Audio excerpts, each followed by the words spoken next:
Shalom, selamat pagi semua. Oh, saya kira saya disuruh nyanyi ini, bukan ya? Oke ya teman-teman, senang sekali boleh kembali melayani di pemuda. Kalau hari ini katanya pemuda dan CNC digabung ya, betul ya? Wah, pemuda saja saya sudah keder, apalagi ada CNC ya. Kenapa? Tadi majelis Anda Pak Jeffrey nyamperin saya waktu saya ngomong, Pak ini khotbah dengan pemuda dan CNC ini tidak gampang Pak, angel Pak. Kenapa? Lama usianya terpaut 50 tahun ya Pak ya. Jadi kalau berarti umur berapa saya ya?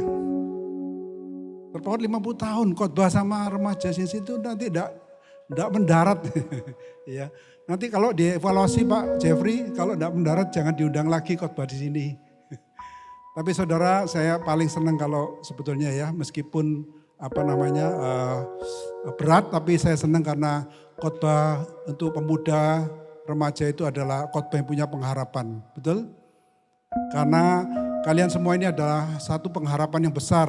Bayangkan ini nanti jadi leader semua itu ya, itu adalah satu kebanggaan, satu anugerah yang besar bagi gereja dan bagi kalian semua ya, amin. Mari kita berdoa, mohon pertolongan Tuhan supaya Tuhan boleh berbicara kepada kita ya. Tuhan, inilah kami anak-anak-Mu yang Kau kasihi, yang sudah beribadah kepada Tuhan pada hari khusus kudus ini. Tuhan, mereka sebenarnya bisa bermain-main di luar, tapi karena kasih-Mu Engkau memanggil mereka boleh datang di rumah-Mu Tuhan untuk boleh bersama-sama beribadah kepada-Mu. Allah yang maha kasih, maha kuasa, maha besar. Allah yang mengasihi kami, yang kami sembah dalam Tuhan Yesus Kristus Juru Selamat kami. Karena itu hamba-Mu berdoa, Tuhan mohon belas kasihan-Mu, anugerah-Mu untuk boleh berbicara kepada kami semua. Melalui hamba-Mu yang tidak layak, yang penuh dengan kelemahan, Tuhan mau pakai hamba-Mu menjadi saluran firman Tuhan. Biarlah Tuhan sendiri berbicara kepada pribadi lepas pribadi Tuhan. Karena Engkau mengasihi anak-anak-Mu ini, Engkau mengasihi mereka. Biarlah mereka boleh menangkap isi hati-Mu Tuhan. Dan mereka boleh menghidupi jalan-jalan-Mu. Mereka boleh Engkau pakai untuk memuliakan Tuhan di masa yang akan datang maupun saat ini. Terima kasih Tuhan, bersabdalah, berbicaralah. Roh Kudus bekerjalah di tengah-tengah kami. Kami mohon doa ini semua di dalam nama Tuhan Yesus Kristus. Kami berdoa. Amin. Baik saudara, teman-teman semua, saya diberi satu tema, saya minggir aja ya supaya di situ tidak terganggu ya. Karena kalau nutupi tulisan nanti tidak terbaca, gini-gini terus bingung ya. Oke, saya diberi satu tema antara strength dan weakness, strength in weakness ya. Saya percaya saudara, kalau saya tanya di sini siapa yang milih strength, siapa yang milih weakness, pasti banyak strength-nya, betul? Betul tidak? Siapa yang milih strength? Coba. Gak apa-apa, gak usah sungkan-sungkan ya. Cuma sedikit, wah berarti yang lainnya milih weakness. Siapa yang milih weakness? Gak ada juga. Lainnya di mana? Antara strength dan weakness, bingung ya. Nah oke, saya tanya satu hal ya. Kalau kita di dalam, pada umumnya orang pasti milih strength. Karena apa? Karena kita mau sesuatu yang hebat, ya strength itu adalah sesuatu yang hebat, sesuatu yang berhasil, sesuatu yang kuat, betul ya? Sesuatu yang hebat. Dulu waktu saya muda, saya juga ingin belajar strength, saya belajar kungfu. Ya sini pasti ada yang belajar kungfu ya. Kemudian waktu itu saya tidak punya guru khusus, saya belajar dari nonton film ya, karena film kungfu banyak dulu, sekarang jarang ya. Dulu hampir film Hong Kong itu film kungfu semua. Saya belajar kungfu.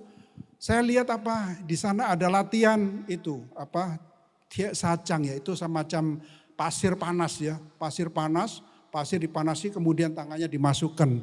Saya ikut-ikutan ya. Saya ikut-ikutan makanya tulisan saya sekarang jelek. Kalau saudara baca tulisan saya nggak bisa baca ya. Kenapa? Karena saya lihat wah orang yang pelatihan pasir panas itu tangannya kalau mukul orang sekali wah bisa amsyong ya. Jadi saya belajar itu, kemudian ketemu guru kungfu, salah kamu ya.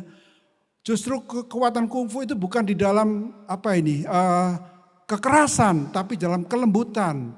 kemudian kebetulan yang ngajar kungfu itu sepupu saya. Saya diajar Tai Chi, tahu ya Tai Chi ya? Tai Chi lembut atau kasar? Keras. Lembut ya, Tai Chi lembut. Diajar lembut. Saya diajar begini, aduh kesuwen saya bilang. Wes saya enggak telaten, saya enggak menuruti lagi. Ya, itu sedikit cerita saja ya. Kenapa yang muda pasti milih yang strength. Nah saudara di dalam dunia pada umumnya pasti milih yang strength. Saya percaya di sini milih. Tapi secara alkitabiah justru yang diajarkan adalah weakness. Ayo coba saya tanya satu supaya kalian bisa konsentrasi ya. Di dalam Alkitab menurut kalian siapa yang pada waktu mudanya itu sangat menekankan strength? Sangat menekankan strength, tetapi kemudian dia salah menemukan. Ada mau coba? Nanti dapat hadiah ya. Saya ajak breakfast free nanti ya di bawah ya. Free breakfast. Siapa yang mau coba? Yang ada dalam pikiran saya. Banyak di dalam Alkitab ya, tapi saya pikir tadi waktu duduk. Siapa kira-kira yang menurut kalian tokoh Alkitab yang merasa waktu mudanya menekankan strength, tapi ternyata salah? Ayo, guru sekolah minggu ini ada Bu Tiwi, lause sekolah minggu. Mungkin muridnya mau? Ya, ayo angkat tangan. Ya, malu. Coba sebelahnya ya. Ya, enggak. Halo, ayo. Silakan. Gak pernah baca Alkitab ini kayaknya. Siapa tokoh Alkitab yang waktu muda dia merasa aku sangat menekankan strength-nya. Silakan. Nanti free breakfast sama saya loh. Ayo, sungguhan saya enggak guyon kok. Saya serius. Pengurus. Halo, majelis. Ya, ayo silakan. Siapa?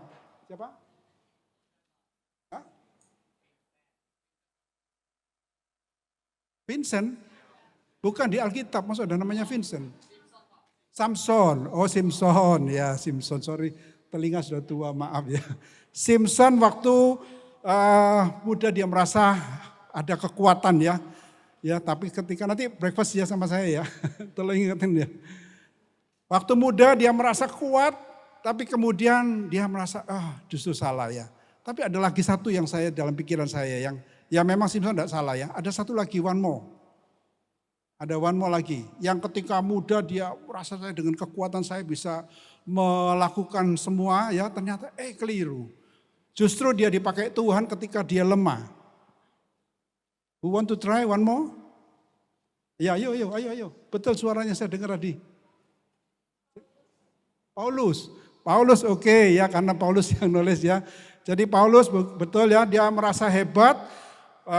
Dia menangkapi orang Kristen ya, tapi kemudian Tuhan melumpuhkan dia dengan mata yang buta dan baru dia ketemu Tuhan ya, baru dia ternyata Tuhan mau pakai dia sehingga dia menulis strength in weakness di dalam 2 Korintus 12 ayat 10 ya.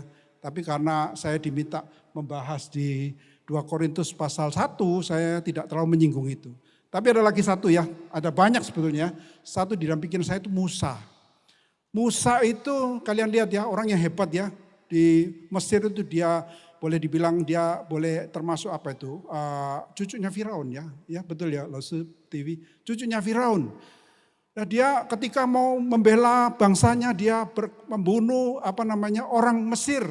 Dia dengan kekuatannya dia pikirnya dia bisa membela bangsanya. Tetapi ternyata gagal ya. Akhirnya dia dikejar-kejar Firaun, dia melarikan diri sampai keluar ya, sampai dicari-cari sampai keluar Mesir dan baru dia dipakai Tuhan ketika tua 80 tahun. Dan dia merasa aku tidak bisa apa-apa Tuhan. Waktu dipakai, Musa kamu keluar. Aku ini tidak bisa apa-apa Tuhan, aku tidak bisa ngomong ini dan sebagainya. Nah, jadi saudara di dalam Alkitab itu banyak tokoh-tokoh yang menjadi contoh dan bukan hanya dalam Alkitab ya, jangan pikir itu di dalam Alkitab enggak, nanti saya akan kasih contoh banyak. Jadi dalam Alkitab itu ada prinsip strength in weakness. Nah, ayatnya dari 2 Korintus pasal 1 ayat 3 sampai 11 ya. Saya sudah tuliskan di sini, saya bacakan untuk saudara ya. Sorry kalau saya sedikit move supaya kalian nanti kalau ngantuk tak parani ya. Jadi saya bacakan ini ya saudara. 2 Korintus pasal 1 ayat 3 sampai 11. Panjang sekali ayat. Pak Ivan mana sih ngasih ayat kok panjangnya gitu ya. Nanti saya baca sampai selesai tidur semua Pak Ivan. Terpujilah Allah Bapa Tuhan kita Yesus Kristus, Bapa yang penuh belas kasihan dan Allah sumber segala penghiburan yang menghibur kami dalam segala penderitaan sehingga kami sanggup menghibur mereka yang berada dalam bermacam-macam penderitaan dengan penghiburan yang kami terima sendiri dari Allah. Sebab sama seperti kami mendapat bagian berlimpah-limpah dalam kesengsaraan Kristus, demikian pula oleh Kristus kami menerima penghiburan berlimpah-limpah. Kalau saya baca terus rasanya kurang adil ya. Gantian saya. Ya, silakan grup ini meneruskan 2 ayat ini, 2 ayat. Oke? Ya, silakan siapa yang paling kompak. Sampai mana tadi? Jika kami, ayo. 2, 3.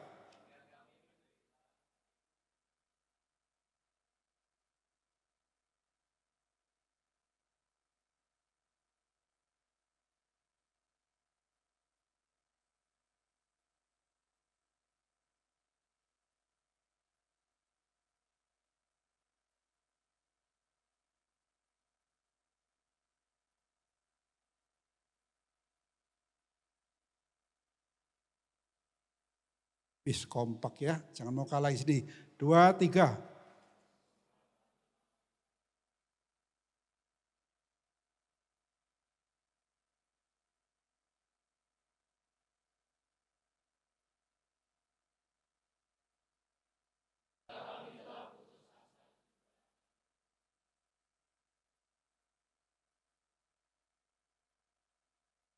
Oke, lanjut.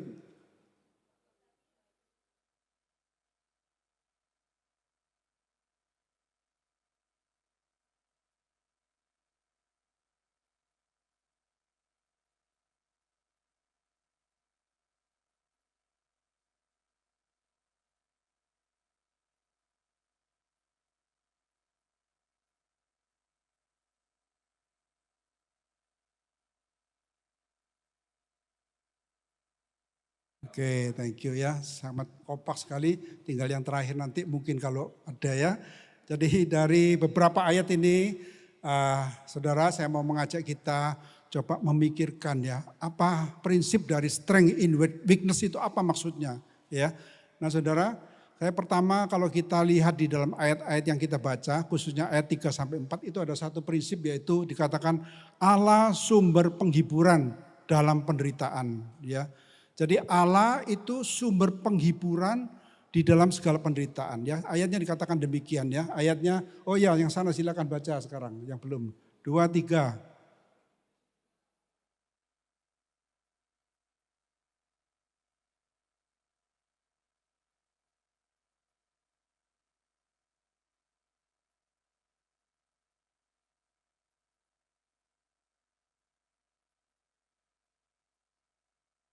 Ya, berbahagialah orang yang membaca firman Tuhan, terlebih yang melakukan ya. Jadi dari 2 ayat ini kita melihat satu prinsip bahwa Allah itu sumber penghiburan dalam segala penderitaan kita. Setuju? Betul? Mungkin saudara saya ini lagi menderita Pak, mana kok ada penghiburan dari mana? Atau saudara kalau ada orang yang meninggal biasanya dikirim semoga Tuhan memberikan kekuatan dan penghiburan kepada keluarga yang ditinggalkan. Cuma kata-kata saja kan. Apa benar Allah itu adalah sumber penghiburan dalam penderitaan kita. Saudara, God of all comforters. God of all comforts ya. Kalau saudara lihat bahasa Inggris dikatakan Allah God of all comfort. Allah sumber segala penghiburan. Jadi when God permits trial, He also provides comfort. Jadi Allah itu benar-benar sumber penghiburan. Allah itu mengasihi kita saudara. Jangan pikir Allah itu jahat. Oh Allah sudah menciptakan kita terus dibuang. Enggak. Allah mengasihi. Buktinya apa Pak? Yang pertama kita bisa lihat manusia walaupun berdosa Allah mengasihi kita dengan mengirimkan putranya Tuhan Yesus sebagai juru selamat kita.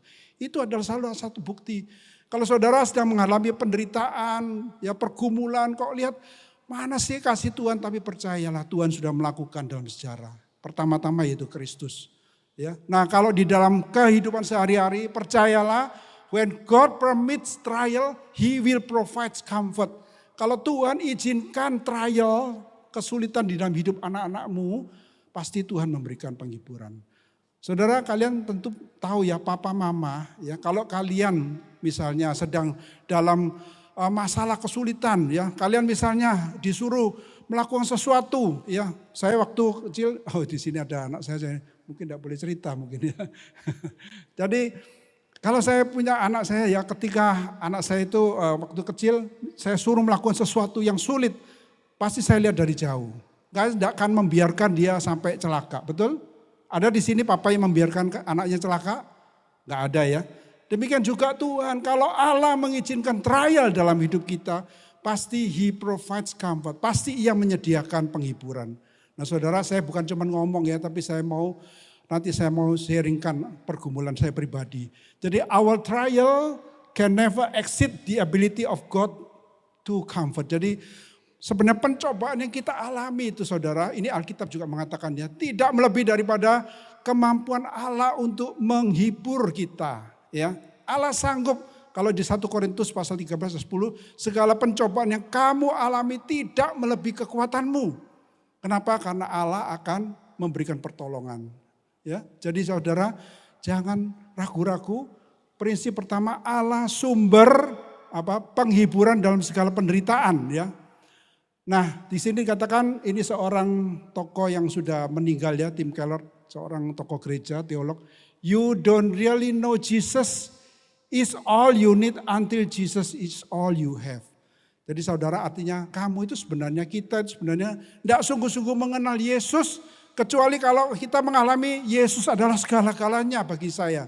Bagaimana caranya Pak? Bukan hanya nyanyi ya. Banyak orang bisa nyanyi, Yesus kaulah segala-galanya bagiku. Betul? Kalau dibuktikan kamu gak punya semuanya, kamu hanya punya Yesus, apakah kamu masih mau ikut Yesus? Jadi Tim Keller ini mengatakan kita itu gak mungkin sungguh-sungguh mengenal Yesus sampai kita sungguh-sungguh hanya mengandalkan Yesus satu-satunya. Nah saudara, saya punya pengalaman ya, ini satu testimoni. Jadi saya tulis di sini, pengenalan akan Allah yang baik semakin nyata pasca istri sakit. Nah saudara, saya membawa satu buku, bukan jualan buku ya. Saya membawa buku ini. Buku ini adalah tanggal 16 Februari setahun yang lalu istri saya meninggal. Ya, ada yang tahu istri saya di sini? Mungkin mantan murid sekolah minggunya. Boleh tolong angkat tangan? Ya, jangan malu. Ada? Oh ya ada ya, ada 200 orang ya. Iya, terima kasih ya. Jadi ini adalah Lao Tzu Siu Yung ya.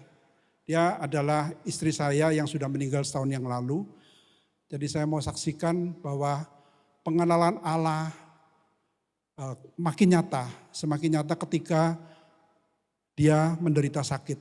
Jadi kalau dulu namanya pendeta, ya kalau doakan orang sakit sudah biasa ya. Kalau besuk orang sakit sudah biasa ya. Tetapi ketika istri saya sakit kanker 4 tahun, itu baru saya bisa menyelami orang yang sakit kanker. Tadinya saya biasa-biasa ya. Tadinya biasa-biasa, tapi ketika istri semu sakit kanker saya baru menyelami. Apalagi ketika beliau meninggal, saya semakin bisa menyelami duganya orang yang ditinggal seseorang. Dan bukan hanya itu, saya bisa mengenal Tuhan ketika saya sungguh-sungguh mendampingi sebagai caregiver bagi istri saya. Apa maksudnya? Saya benar-benar bersandar Tuhan. Bayangkan saudara, sakit kanker paru-paru yang sudah metas ke otak, kemudian ke tulang belakang, itu tidak hal yang mudah. Ya. Nanti saudara kalau tertarik, saudara boleh minta bukunya. Saya membawa 5, tapi ada lebih ya. Kalau memang murid-murid sekolah minggu yang mau, bisa ke Lao Tzu TV, bisa ke Pak Joshua, ya, anak saya bisa, atau ke saya juga boleh ya. Nanti saya kasih free yang mantan sekolah minggu, jadi mengenang Lao Tzu-nya ya. Jadi saya cerita sedikit. Jadi setelah sakit pasca kanker itu saya benar-benar menyadari mengandalkan Tuhan sungguh-sungguh. Tadinya ya biasa-biasa ya. Kenapa? Saya pernah berpikir demikian. Saya lihat saya ini dari grow up dari Fungsian saudara. Jadi sama seperti kalian. Saya grow up Fungsian tahun 79.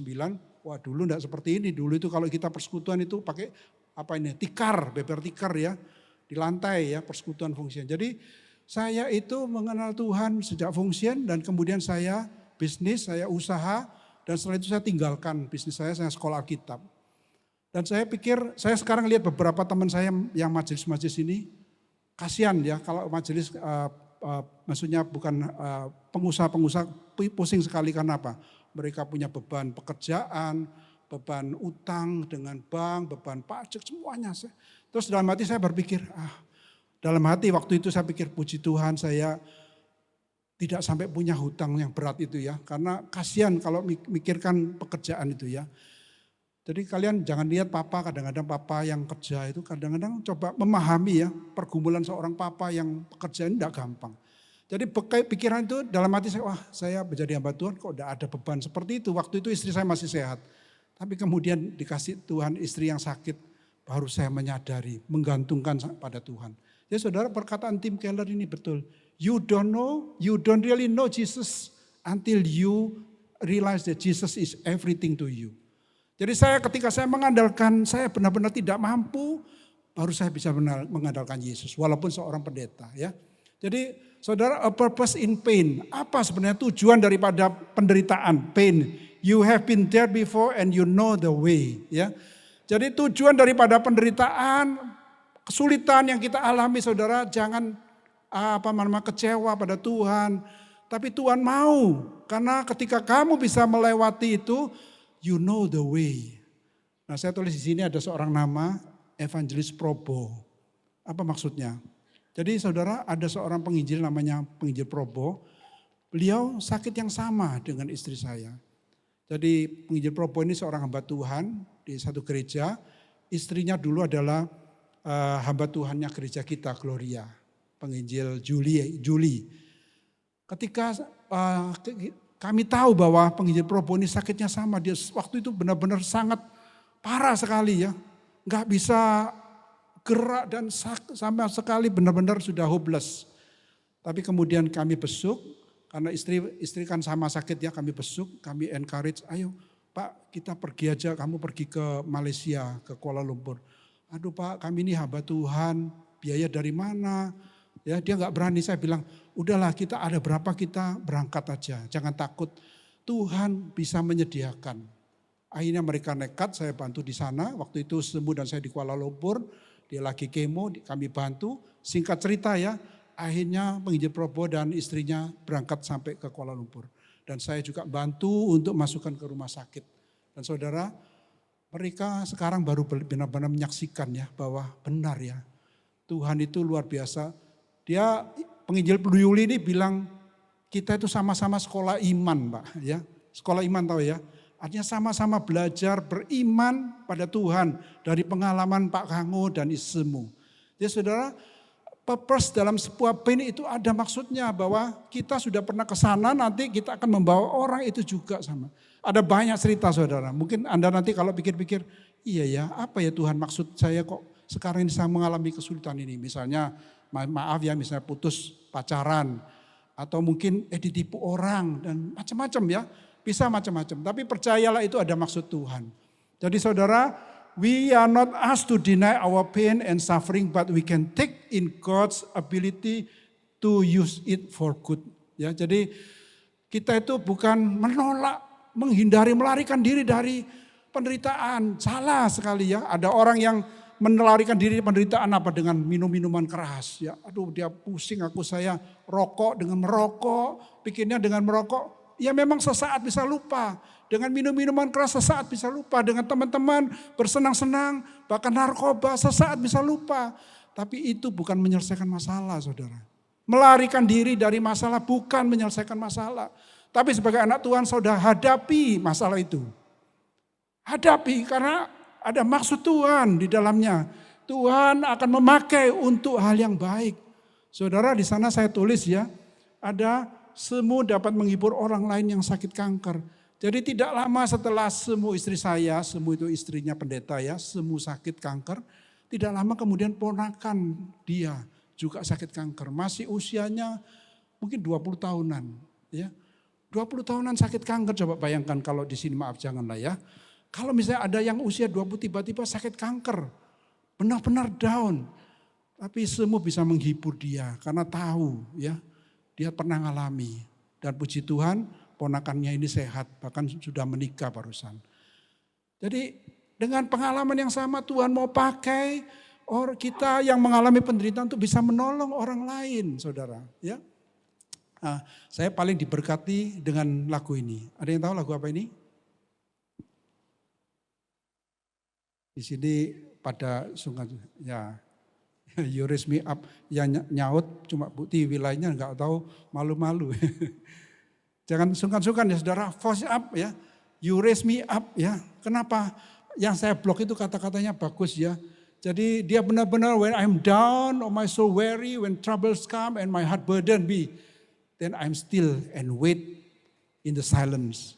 Kemudian apa? Until you come and sit a while with me. Ya, jadi saudara, kalau kalian sedang menghadapi satu hal yang benar-benar burden, benar-benar sudah gelap, tunggulah Tuhan, nantikanlah Tuhan. Dan Tuhan akan mengatakan, you raise me up so I can stand on the mountain. You raise me up, walk on the stormy seas. Ya, I'm strong when I'm on your shoulders. Jadi saudara, kalau kalian, makanya lagu Kristen itu sangat menguatkan ya. Ketika kita lemah, down, nyanyi lagu itu. Ada satu lagu lagi saudara yang juga memberkati saya. Ada yang tahu lagu ini? Halo? BW, ya apa? WL siapa? Ya? Sorry, harus dekat. Agak keras, apa? Your goodness of God ya. Goodness of God, saya coba yang saya blok itu ya. All my days I've been held in your hand. And all my life you have been faithful. All my life you have been so good. Ya, you have led me through the fire. In the darkest night you are close like a no other. Jadi begitu luar biasanya ya kata-kata itu. Tidak ada, kalau mungkin saudara ketika bergumul semuanya tidak mendekat. Semua tidak ada, tapi ingat Tuhan dekat denganmu. Close like no other. Enggak ada orang lain lagi yang sedekat Tuhan. I've known you as a father. I known you as a friend. Jadi bayangkan saudara, Allah adalah Bapa, Allah adalah teman. And I have lived in the goodness of God. Yang saya tertarik adalah saya garis miring di bawah. Your goodness is running after me. Ya, jadi kebaikan Tuhan itu mengejar kita saudara. Jangan hanya dilihat konfliknya, jangan dilihat afflictionnya, jangan dilihat penderitaan, kesengsaraan. Tapi lihat Tuhan itu begitu baik. Amin. Nah saudara, saya mau katakan bahwa God of all comfort ya. Jadi Tuhan itu sumber segala penghiburan. Itu yang pertama. Jadi saya mau kutip satu perkataan Billy Graham ya. Luar biasa kata-katanya. God doesn't comfort us to make us comfortable. But to make us comforters. Tahu ya? Jadi saudara, kita jangan hanya pikir, oh Tuhan mau menghibur aku. Untuk aku menjadi comfort, hidup saya nyaman. Bukan itu tujuannya. Tapi Tuhan mau menghibur kita supaya kita bisa menghibur orang lain. Amin. Jadi saudara, inilah prinsip yang pertama ya. Strength in the weakness. Prinsip kedua, buah penderitaan dan penghiburan saudara. Tolong kalau waktunya kurang 5 menit Pak Ivan, saya di kode ya. Karena kebablas. Jadi saudara, kembali grup sini, silakan baca lagi ya. Saya ulangi tadi, dari ayat 5 sampai 7 kita coba lihat apa yang diajarkan. Silakan 2, 3.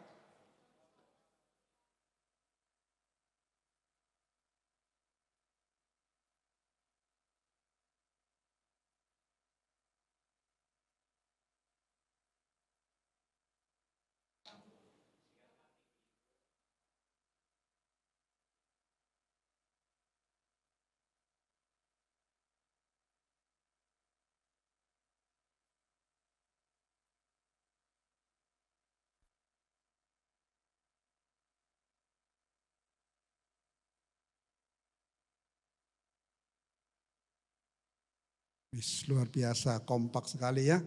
Saudara, di dalam ayat itu kita belajar yaitu buah, apa sih buah penderitaan dan penghiburan.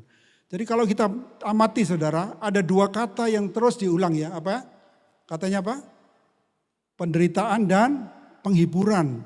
Itu diulang-ulang beberapa kali dan selalu bersamaan ya, selalu bersamaan. Jadi maksudnya ada kaitannya dua hal ini ya.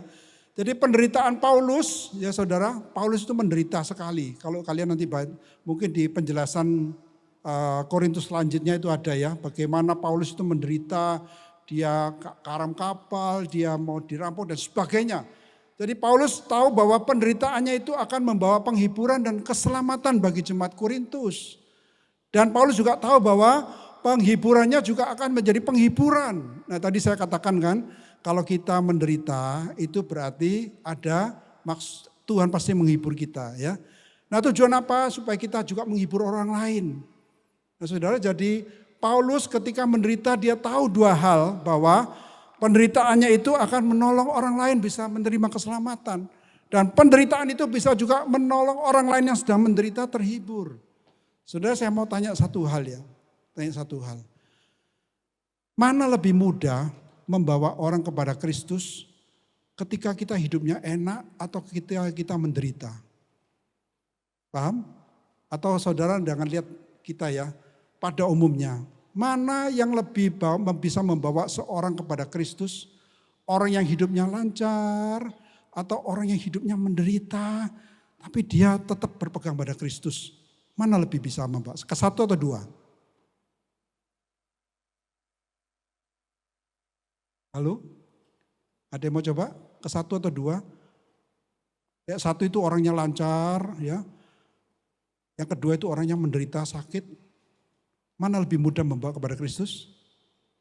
Kedua ya setuju kedua ya. Jadi seperti Paulus, bahwa penderitaan Paulus itu akhirnya membawa orang kepada Kristus. Jadi jangan pikir, wah saya mau ikut Tuhan, kalau saya lihat dia sukses saya mau ikut Tuhan karena dia sukses. Itu sih gampang ya, kalau ikut orang, makanya ada teologi sukses, teologi kemakmuran, jangan percaya itu saudara. Itu banyak bohongnya ya. Jadi lebih baik kalau ada orang yang menderita tapi dia ikut Kristus, saya mau ikut seperti dia ya, karena Kristus benar-benar nyata dalam hidupnya.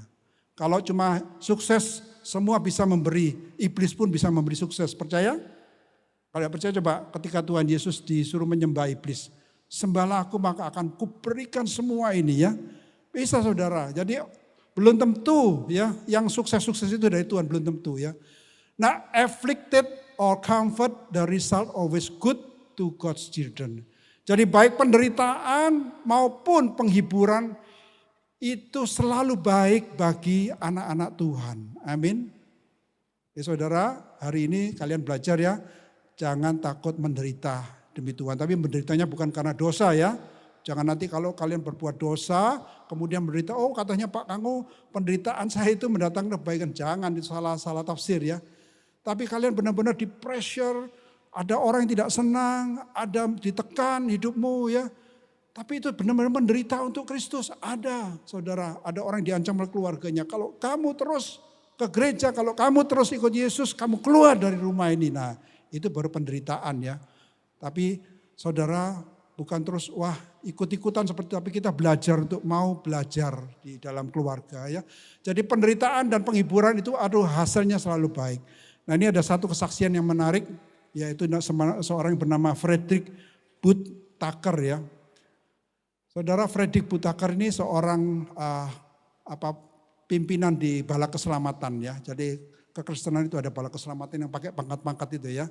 Jadi gereja Bala Keselamatan di sebelahnya Petra itu ada ya. Nah saudara, apa yang menarik dari Frederick Buthaker ini? Pendeta ini ya, saya katakan pembicara ini, dia khotbah suatu hari di Chicago. Dia khotbah bahwa Kristus Yesus itu sangat baik. Ya Yesus sangat bisa menolong kita, bla bla bla ya. Kemudian ada seorang datang, wah Bapak itu ngomongnya gampang. Karena Bapak tidak kematian istri. Kalau bayangkan kalau saya sudah istri saya mati, anak-anak saya minta susu bagaimana gitu ya. Bisa enggak Bapak ngomong seperti itu? Wah ya Frederick ini juga gak bisa ngomong ya. Oh iya saya masih punya istri, dia gak punya istri. Tapi dia mau percaya bahwa Tuhan Yesus tetap baik. Tuhan Yesus tetap baik. Nah saudara, singkat cerita, tidak lama beberapa hari kemudian Ternyata istri daripada Frederick Buteker ini kecelakaan. Saya lupa kecelakaan kereta api atau kecelakaan kapal ya. Kecelakaan dan meninggal. Meninggal beberapa hari setelah itu. Lalu apa yang terjadi ketika acara kebaktian penghiburan ya. Si Frederick Buteker ini dia mengatakan, saudara, dia katakan kepada orang yang melayat. Beberapa hari yang lalu ketika saya khotbah, ada seorang yang datang pada saya mengatakan, kamu enak saja ngomong karena kamu masih punya istri. Bayangkan kalau istrimu meninggal, apakah kamu bisa ngomong Tuhan Yesus baik? Nah, Frederick Buteker mengatakan, saya hari ini mengakui bahwa meskipun istri saya meninggal seperti ini kecelakaan, saya mengakui Yesus itu tetap baik. Dan saya berharap orang yang mendengar, yang menemui saya waktu beberapa hari yang lalu, dia hadir di sini. Ternyata benar saudara, orang yang mendengar khotbahnya itu, hari itu hadir di kebaktian itu. Dan hari itu dia percaya terima Tuhan Yesus. Luar biasa ya. Jadi penderitaan, penghiburan itu bisa membawa keselamatan orang kepada Tuhan. Amin. Kita mungkin saudara mungkin sekarang tidak mengalami penderitaan, puji Tuhan ya. Kalau kalian tidak menderita. Tapi suatu hari kalau kalian mengalami kesulitan, saya percayalah pasti setiap orang mengalami kesulitan ya. Pasti ada mengalami. Tapi kalau satu hari saudara mengalami kesulitan, jangan melarikan diri ya. Jangan melarikan dari kesulitan, jangan melarikan diri dari penderitaan. Karena ada maksud Tuhan. Baik. Dietrich Bonhoeffer, ini saya minta maaf juga ya. Saya tidak terjemahkan karena saya tahu sini semua pintar-pintar Inggris ya. Jadi Dietrich Bonhoeffer ini seorang martir dari Jerman. Dia mengatakan a Christian is someone who share the suffering of God in the world. Adversity introduce a person to himself. Jadi Dietrich Bonhoeffer mengatakan bahwa orang Kristen adalah seseorang yang membagikan penderitaan Tuhan dalam dunia ini. Dunia ini sedang menderita saudara. Tapi Tuhan mau pakai orang Kristen. Dan penderitaan, adversity, kesulitan itu memperkenalkan seseorang kepada dia. Ya, jadi saudara, Tuhan sedang memakai penderitaan. Kenapa kalau misalnya ada bencana alam, ada banjir, ada apa. Itu orang Kristen gereja maju melayani. Kenapa? Karena Tuhan mau kita berbagi saudara. Sekarang ada ya kegerakan lain tapi sebelumnya sekarang ada namanya Buddha Suci kalau memberi sumbangan apa.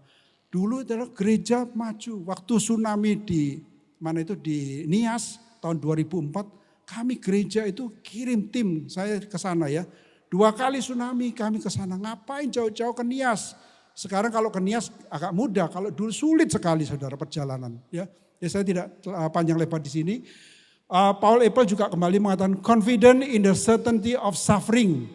Jadi dia mengatakan satu keyakinan bahwa penderitaan itu adalah satu hal yang Tuhan mau, yaitu suffering, the sufficiency of God's comfort. Artinya menunjukkan bahwa Tuhan itu akan menghibur kita. Ya. Jadi saudara, penderitaan bagi orang Kristen itu adalah satu kekuatan yang Tuhan berikan pada kita.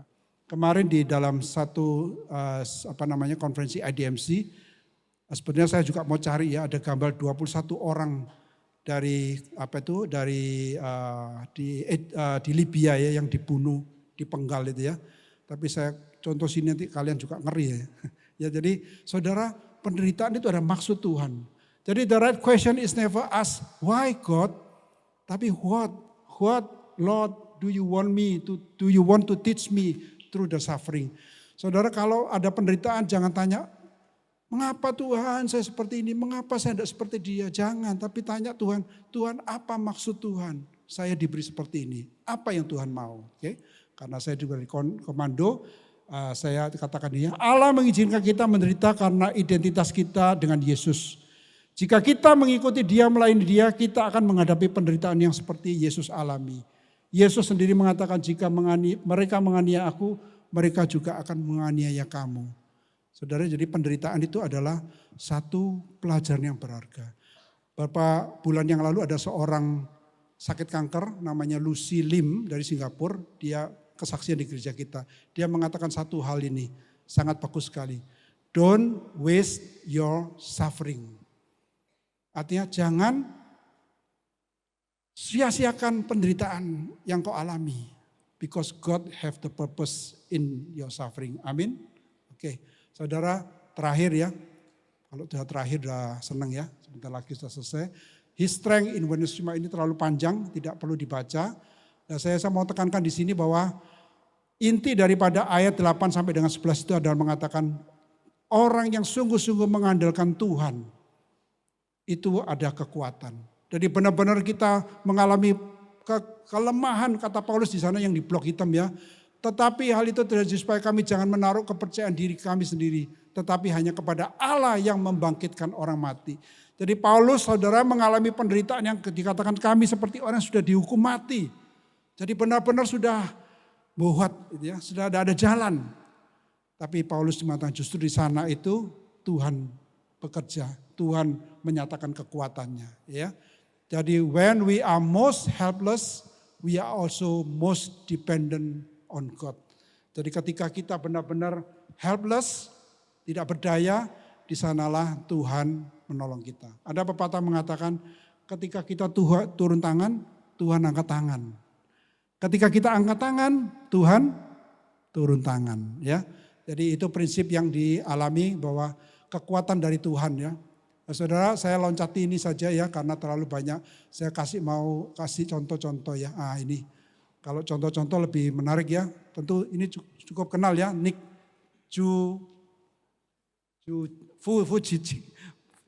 Vujicic ya. Dia adalah seorang anak Tuhan. Apa kelemahannya? Gak punya tangan, gak punya kaki ya.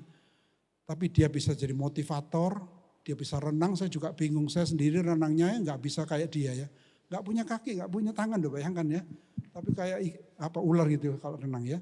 Jadi luar biasa, saya mau katakan bahwa di dalam kelemahan justru ada kekuatan. Bukan hanya Nick ini ya, William Wilbur, saya nggak bisa cerita panjang lebar, dia seorang pemuda yang juga lemah, penglihatan fisiknya, tapi dia bisa berjuang untuk menentang perbudakan di Inggris. Ada lagi ini, tentu kenal ya ini ya, Fanny Crosby, penulis nyanyian sampai 5.000 atau 8.000, saya juga nggak tahu begitu banyak tulis karangan lagunya. Lagu yang terkenal itu